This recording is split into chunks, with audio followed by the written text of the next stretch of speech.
Hi everyone. I'm sharing this week's Torah with you in the merit of a complete refuah shlema for my sister Sari Shalmon, Sarah Leah Bat Shifra, a leader and educator in Highland Park, New Jersey, and Li'iluyei Nishmat Howard Kleinberg, Chaim Ben Tzvi, a cherished member of our extended family who has niftar recently, a Holocaust survivor, an exemplar and an educator, teaching thousands of young people about resilience and faith and living a happy, fulfilled life. This week's parsha begins with Yehuda's approach to his brother, Vayigash Elav Yehuda. There's a tremendous amount of commentary on this passage and on the subsequent narrative about Yosef revealing himself. I'd like to share an idea that is particularly relevant in our troubled, fractured time. Rashi famously describes Yehuda as furious. The hair on his chest is described as standing up and piercing through his armor. His anger would have been enough to slay an army of Egyptians. He would brook no opposition to returning his youngest brother Binyamin to his aging father. I'd like to explore an alternative perspective. Yes, Yehuda would have been frustrated and perhaps furious, but not with the Egyptian vizier before him. No, Yehuda was perhaps furious with himself and his brothers, for he could hear the footsteps marching towards misfortune since the day years before when he returned to the pit and Yosef had disappeared. Everything that happened after, every act of disunity that followed and weakened us through the ages, every bit of suffering and punishment that we recall in Eila Ezkara manifested itself in Yehuda's vision. He knew what was coming, and he knew where the responsibility lay. And yet, he came close. He approached the man he knew as the vizier. He approached someone who seemed to be an antagonist, a potential enemy. And he poured out his heart. He described his father's anguish. He shared his own predicament and offered himself as a replacement for Binyamin. What I see is a Yehuda who has removed his armor, his defenses, and he's confronted not the might of Egypt, but the reality of his own family's troubles. I see a heroic man, a tzaddik, who doesn't clothe himself in self-righteousness, but rather bears his soul. Other faiths often look at Torah texts and prophecies as a way to shoehorn biblical interpretations into specific contexts and outcomes that conform with their worldview. The Jewish approach to understanding prophecy is that it can often be understood and applied if conditions described in the texts are met. Think of the prophecies of the coming of the Mashiach, for instance. In our parsha, the prophecy lay in what Yehuda and Yosef could see for themselves in our collective future. What remains for us is instructive rather than prophetic. And there is a lesson here for all of us. Our Jewish community here and our brothers and sisters around the world reflect what is happening in the society around us. We are fractured and divided. The chasm between us, between secular and religious, between the advantaged and the needy, between conservative and liberal, between the seemingly competing demands of science and liberty. These have never been so wide.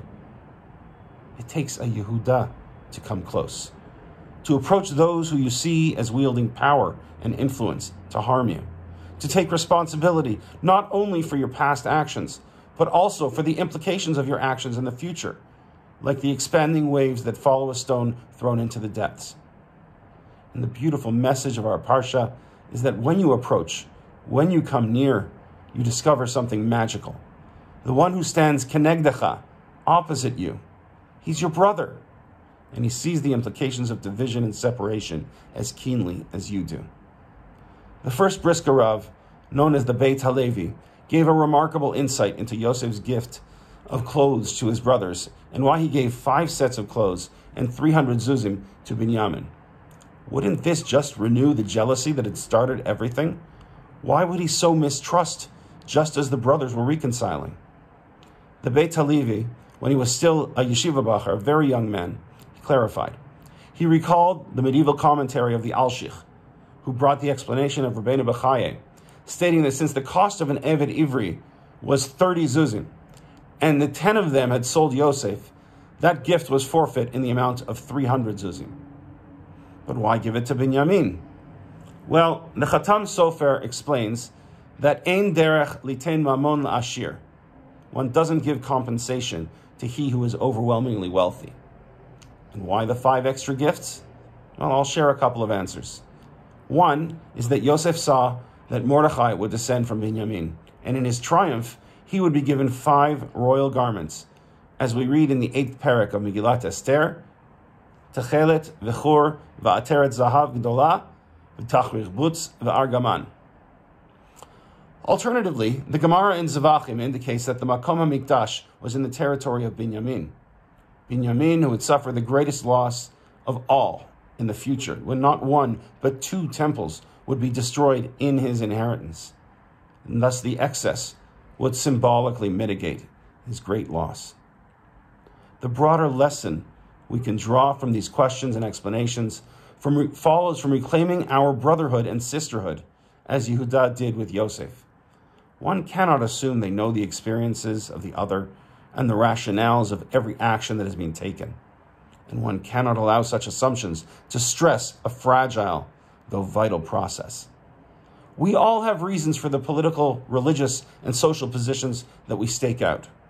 I believe that for most of us, for almost every one of us, those reasons begin with wanting to provide for and safeguard our families, to bring justice into the world, and to ensure a Jewish future. That vision of the future was what prompted Yehuda to make his approach, to close the distance. If he only saw the suffering and division, the pain and the strife, and no possibility of change, he wouldn't have bothered to come near to Yosef. But he did. And so, he nurtured the possibility of a better future, one of unity and purpose for all of Am Yisrael. Jeff Daniels, the actor well known for his Oscar-level performance in Dumb and Dumber, gave a stunning speech in an episode of The Newsroom that many of you might have seen.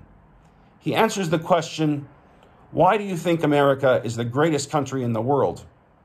On a stage in front of hundreds of university students. At first, he tries to deflect the question, but when pressed, he says, it's not. He silences the room. He goes on to explain why that is the case. But he ends his speech saying, America is no longer the greatest country in the world, but it could be. Well, these days, a lot of countries, a lot of places are not as great as they used to be. But greatness is not beyond them, and it isn't beyond us either. Let's think about what could be, and then let's approach one another to make it happen. Shabbat Shalom.